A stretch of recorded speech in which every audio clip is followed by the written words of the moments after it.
구약성경 창세기 4장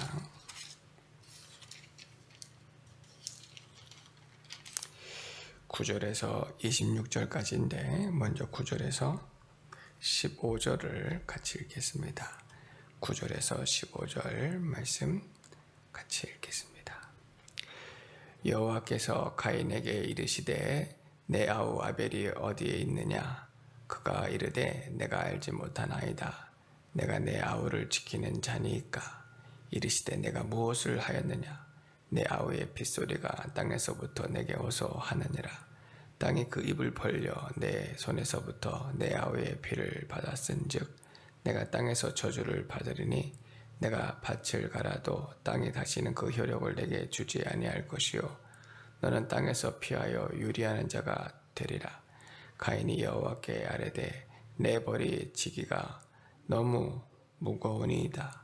주께서 오늘 이 지면에서 나를 쫓아내시온즉 내가 주의 낯을 배웁지 못하리니 내가 땅에서 피하여 유리하는 자가 될지라.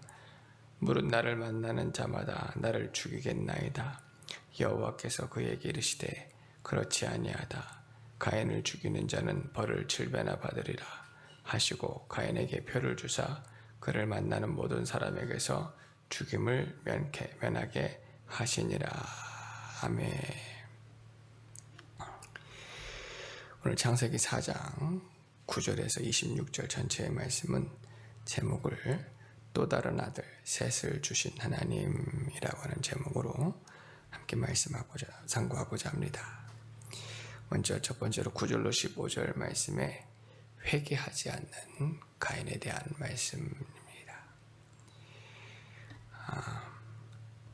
아담의 첫 아들 가인을 낳았을 때에 아담이 또 하와가 매우 기뻐하였고 하나님의 말씀이 이 가인을 통해 이루어지기를 간절히 소망하였습니다. 그리고 둘째 아이 아벨을 낳았는데 가인은 농사를 지었고 아벨은 양을 키웠습니다. 농사를 하나님께서 축복하셔서 풍족한 중에 가인은 자신의 것으로 하나님께 예배하였고 아벨은 또 어린 양의 새끼를 잡아 그 피와 기름으로 하나님을 섬겨드렸을 때에 아벨의 제사는 하나님 받으셨는데 가인의 제사는 받지 않으셨어요. 그 속에 믿음이 없었고 중심이 바르지 못하였으며 무엇보다도 하나님 말씀대로 하나님을 섬겨드리지 않았기 때문에 가인의 제사를 받지 못하셨습니다. 가인이 자신의 제사가 연락되지 않는 것을 보고 마음에 매우 분을 내고 오히려 동생 아벨을 들로 데리고 나가 돌로 쳐 죽이는 악한 죄를 범하게 되어집니다. 그리고 나서 하나님께서 그에게 도대체 무슨 일을 내가 하였느냐 하였을 때에 가인이 내가 내 동생을 지키는 자니까 그것을 왜 나에게 묻습니까? 라고 하나님께 항변하는 모습은 정말 악하고 교만한 모습이 아닐 수 없습니다. 자신의 죄를 짓고도 당당할 뿐만 아니라 지금 자신이 잘못 없다고 얘기하는 것, 오히려 내가 동생을 죽인 죄가 지금 하나님께서 나의 제사를 받지 않았기 때문에 내 마음에 분노가 나서 미움이 일어나서 지금 이렇게 되어진 지금 이 지경까지 오게 되어진 것이 하나님 때문이 아닙니까? 라고 말하는 것 같습니다. 이러한 죄의 모습은 아담이 그의 아버지 아담이 선악과를 알게 한 나무의 과실을 먹고 이 큰 죄, 중한 죄, 정말 악한 죄를 짓고도 하나님께서 내게 주신 이 아내 때문에 이 여자 때문에 내가 범죄하지 않았나이까 하는 모습과 똑같아 보입니다. 자신의 죄를 도무지 회개하지 아니하는 강팍한 모습입니다. 오늘 우리들은 말씀을 통해서 우리의 죄를 말씀해 주실 때 회개하는 자가 되어야 됩니다. 강팍한 자, 교만한 자, 완악한 자 되어서는 절대로 용서받지 못하고 오히려 죄를 더할 뿐입니다. 이스라엘 백성들이 애굽에서 구원을 받았는데 그 구원의 큰 은혜를 입었음에도 불구하고 원망하고 불평하고 완악하고 강팍한 모습으로 하나님을 배역하고 거역하고 또 하나님 앞에 범죄하다가 광야에서 많이 엎드려졌다고 성경에 기록이 되어져 있습니다. 오늘 우리는 이 완악함, 강팍함, 교만함, 거짓됨 그런 마음들을 다 회개하고 하나님 말씀 앞에 어쩌든지 회개하고 겸손히 낮아져야 될 줄로 믿습니다. 우리 예수님께서는 하나님이시지만 사랑 가운데 이 땅 가운데 오셨을 때에 겸손하셨습니다. 하나님 말씀 앞에도 겸손하셨고 또 자기를 배반하는 제자들 앞에도 겸손하셨고 자기를 미워하는 사람들 앞에도 겸손하게 끝까지 사랑하셨고 용서하셨고 섬겨 주셨던 그 모습을 볼 수가 있습니다. 예수님의 마음을 본받으라고 빌립보서 2장에 말씀해 주셨는데 그는 근본 하나님의 본체시나 사람들의 우리와 똑같이 되었고 또 지위를 지극히 낮아지셔서 우리를 죽기까지 섬겨주셨으니 너희는 그의 마음을 본받으라 말씀해 주십니다. 회개하여야 됩니다. 또 말씀 앞에 낮아져야 됩니다.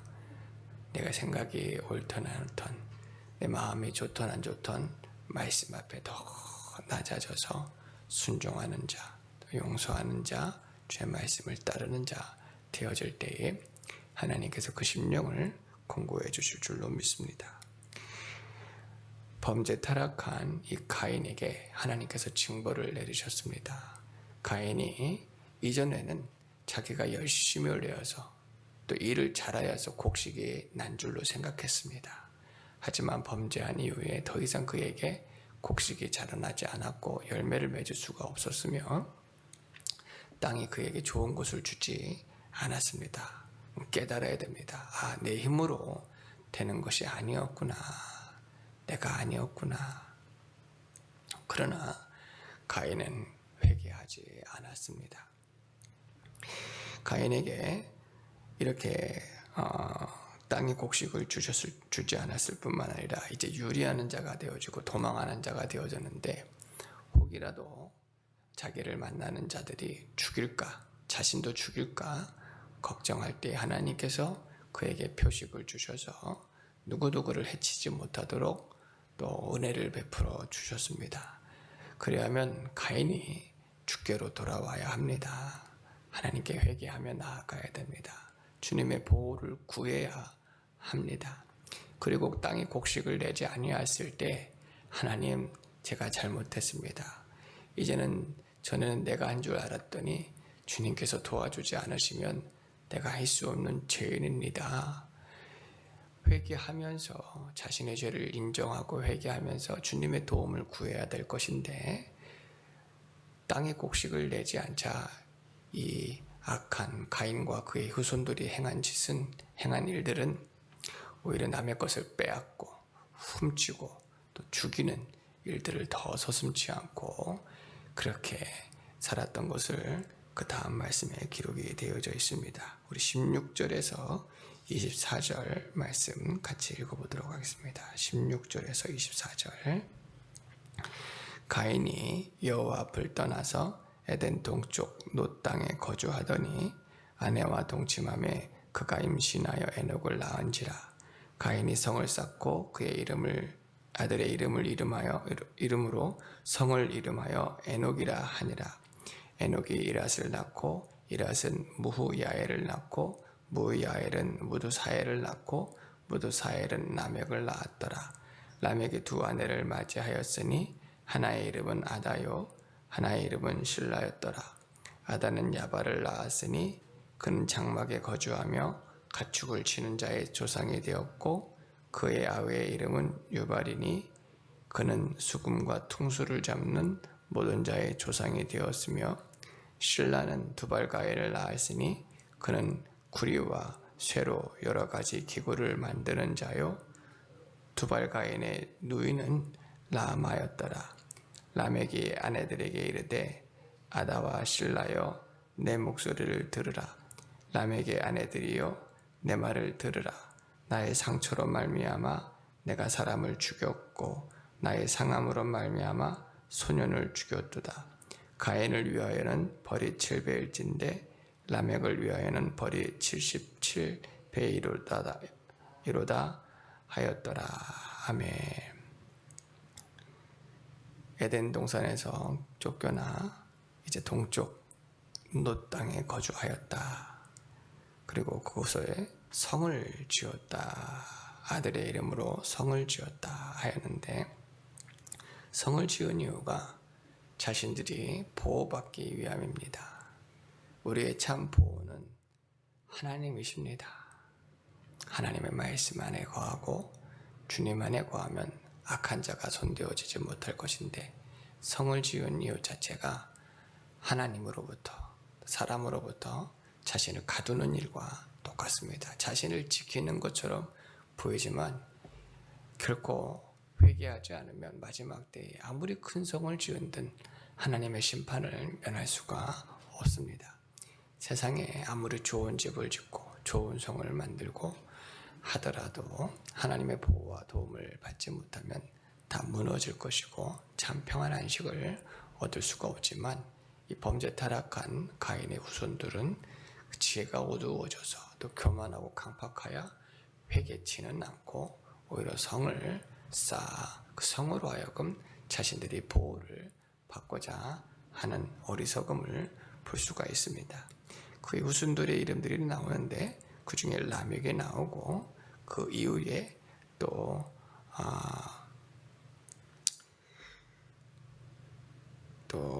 실라와 투발가인이 나오는데, 이들을 가리켜 구리와 새로 여러 가지 기구를 만드는 자요라고 22절에 말씀해 주십니다. 그런데 예전 성경 개역 한글에는 이 구리와 새로 여러 가지 기구를 뭐라고 표현하냐면 동철로 각양 날카로운 기계를 만들었다라고 말씀하고 있습니다.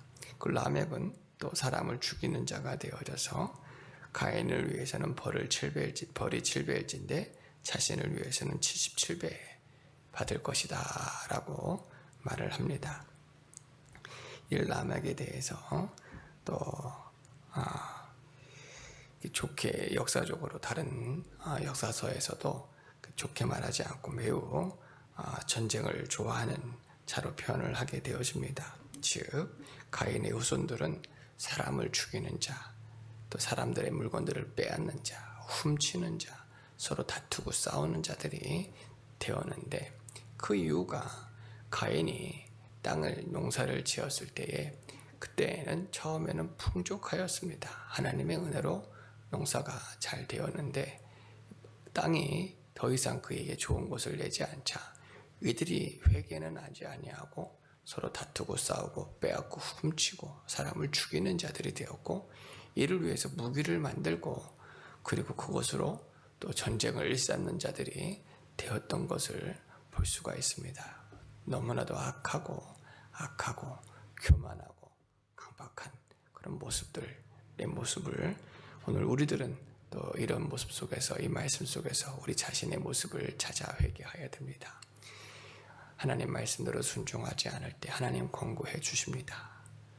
혹이라도 일이 잘 되어지지 아니하고 막힐 때에 우리는 수단과 방법을 쓰는 것이 아니라 하나님께 나와 회개하는 자가 되어야 됩니다.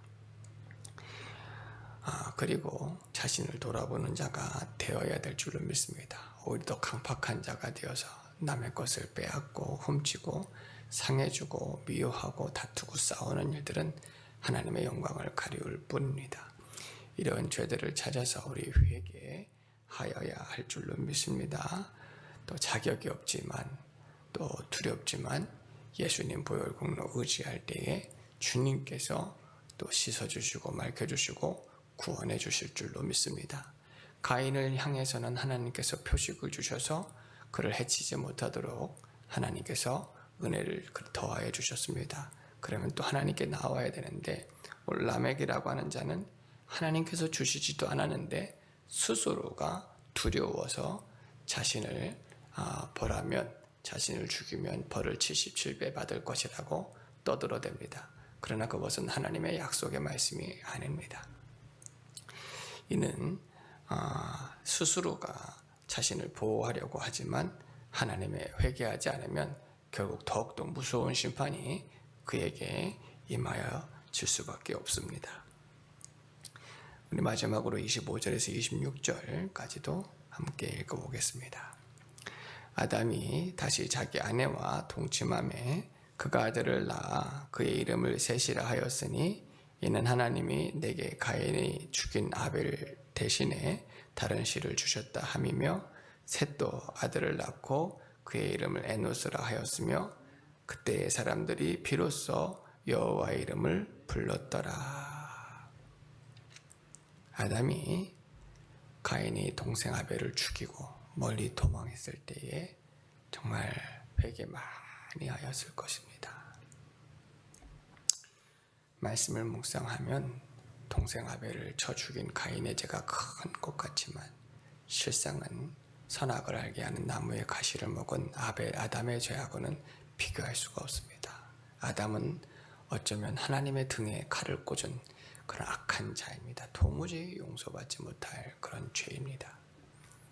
그 죄가 결국 죄를 낳아서 자신의 정말 기대하였던 아들 가인이 이 정말 사랑스러운 동생 아벨을 돌로 쳐 죽이고 그 가인은 유리하는 자, 도망하는 자가 되어 멀리 떠나 버렸을 때에 자신이 또 허망한 자가 되었고 또 하나 회개하지 않을 수 없는 아주 불쌍한 자가 되었습니다.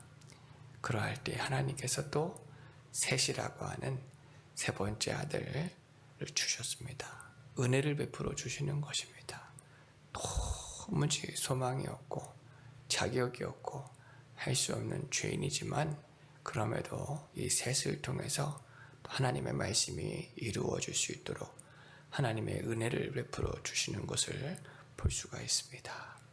그리고 이 셋은 또 아들을 낳아 에노스를 낳았는데 이 에노스의 이름은 연약하다, 깨지기 쉽다라고 하는 의미를 가졌습니다.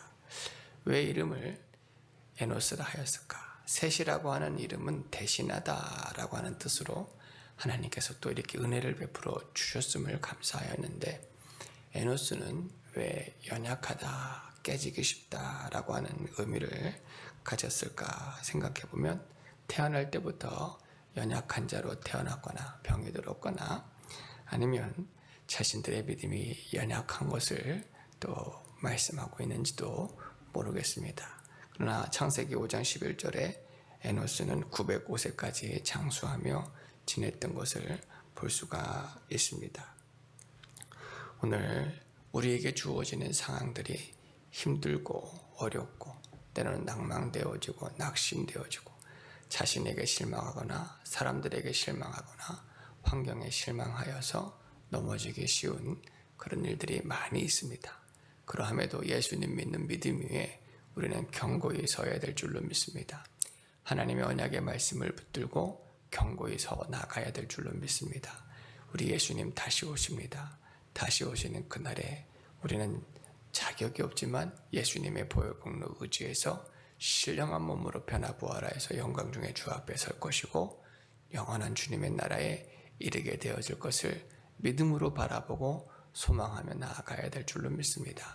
세상은 더욱더 강팍해지고 완악해지고 소망이 없고 실망하고 또 나의 것을 빼앗고 훔치고 또 여러 가지의 모습으로 좌절하고 낙심할 일들이 너무나 많습니다. 마지막 때를 살아가는 이때에 말세에 내가 믿음을 보겠느냐 말씀입니다. 가까운 자들이 예수님을 팔아 넘기듯이 또 예수님을 도망하듯이 예수님을 버리고 도망하듯이 배반하는 자, 배신하는 자들이 또 많이 일어나고 거짓 선지자, 미혹하는 자, 시험하는 자 일어나고 이곳저곳에서 소동스럽고 소란스럽고 요란하고 혼란스러운 일들이 또 많이 일어날 때에 내 믿음을 보겠느냐 끝까지 믿는 자가 되어야 되겠고 소망하는 자가 되어야겠고 견고하여 흔들리지 않고 주님 한 분만 바라보며 믿음으로 나아가야 됩니다. 어리석은 가인과 그 후손과 같이 스스로 성을 쌓는 자가 되어지는 것이 아니라 다윗과 같이 주님은 나의 피난처시요 나의 요새시요 나의 산성이시니 나를 구원하여 주십시오. 우리 주님께 피하는 자가 되어주고 주님만 의지하는 자, 의뢰하는 자가 되어야 됩니다. 일이 잘 안 될 때에 수단과 방법으로 혈기로 문제를 해결하는 것이 아니라 우리 주님께 회개하며 주의 도움과 은혜를 구할 때 불쌍히 긍휼히 여기시고 주님께서 도와주시고 은혜 베풀어 주시고 함께해 주시는 주님이신 것을 꼭 믿으시기를 바랍니다. 다윗도 아담에게 셋이라고 하는 이런 은혜를 더하여 주시는 것처럼 자격이 없지만 할 수 없는 죄인이지만 하나님께서는 또 은혜를 베풀어 주시고 우리 심령을 권고해 주실 줄로 이렇게 믿습니다. 그러면 오늘 말씀을 통해서 우리 회개할 것을 찾아 회개하고 또 주님 보혈공로 의지해서 주의 은혜를 구할 때 주님께서 권고하시는 심령이 되어질 줄로 믿습니다. 기도드리겠습니다.